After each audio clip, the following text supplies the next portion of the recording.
Hey everyone, welcome to Revolution Games Academy. In this video, we're diving into an essential aspect of Unity game development, working with scenes and scene management. Whether you're building levels, menus, or loading screens, mastering scene management is vital for an organized and polished game. Let's get started. In Unity, scenes serve as the building blocks of your game. They act as containers for all your game elements, such as characters, environments, and UI. You can think of scenes like acts in a play, with each one having its own unique setup. For example, gameplay scenes are where your levels or stages live. Menu scenes handle interactions like settings in the main menu, and utility scenes include things like splash screens or loading screens. Creating scenes from scratch can be time-consuming, but Unity offers scene templates to make the process quicker. These templates provide predefined setups that you can use based on your game's needs. To start a scene using a template, simply navigate to File, select New Scene, pick the template. You might choose a basic template, a 2D template, or a specialized VR template, and click Create. Or right-click the scene folder in the assets and create a new scene.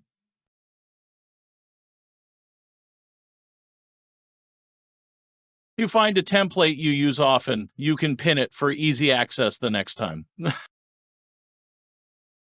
Once your scene is created, it is time to set it up. Start by configuring your scene's lighting through the window menu. Then go to rendering and select lighting to set the right mood for your game.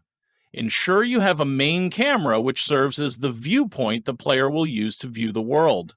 Next, add the game objects that make up your game, such as the player, environment, and user interface elements. Do not forget to include sound by adding audio sources for music and sound effects, along with an audio listener, which is usually attached to the main camera so the player can hear the sounds. As your game grows, you will need to work with multiple scenes. This is particularly helpful in large projects with many levels or areas. Unity allows you to open multiple scenes at once, making it easier to manage them. You can add scenes through the File menu by selecting Open Scene Additive, and each scene will appear in the hierarchy window. You can set one scene as the active one, which controls lighting and runtime behavior. In some cases, you might need to load or unload scenes dynamically during gameplay. Unity's Scene Manager API makes this process straightforward. Before using it, ensure that all the scenes you've created are added to the build settings. To do this, open the File menu, navigate to Build Settings, and drag all your scenes into the Scenes in Build list. This approach enables modular scene management and provides a seamless experience for players.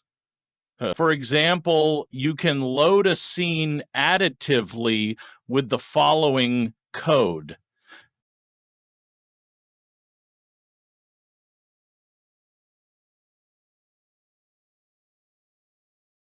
For advanced workflows, Unity offers techniques like scene querying, where you can retrieve information about loaded scenes, or scene bundling, which lets you package multiple scenes into asset bundles.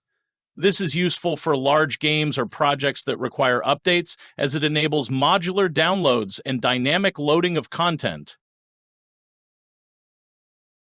If a scene fails to load, ensure the scene path is correct and that the scene has been added to the build settings. Additionally, some game objects might disappear across scenes.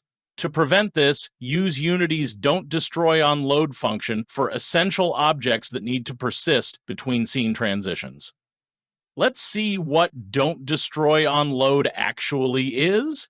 Don't Destroy on Load is a Unity function that keeps a game object alive when switching between scenes. Normally, loading a new scene destroys all objects from the previous scene, but applying Don't Destroy on Load to a game object ensures it remains active across scene changes. This is especially useful for objects like game managers, audio sources, or persistent player data.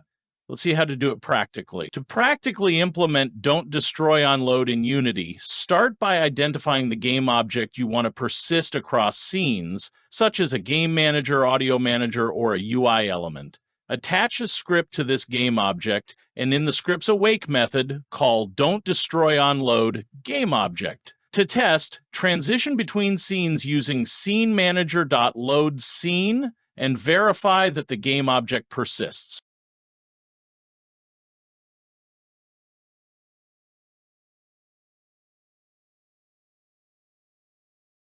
And this is how Don't Destroy Unload works. By mastering scene management helps you create organized, optimized projects. It's key for smooth transitions and dynamic loading in immersive games. Thanks for watching this tutorial on working with scenes and scene management in Unity. Don't forget to like, share, and subscribe for more game development content. See you next time, and happy developing.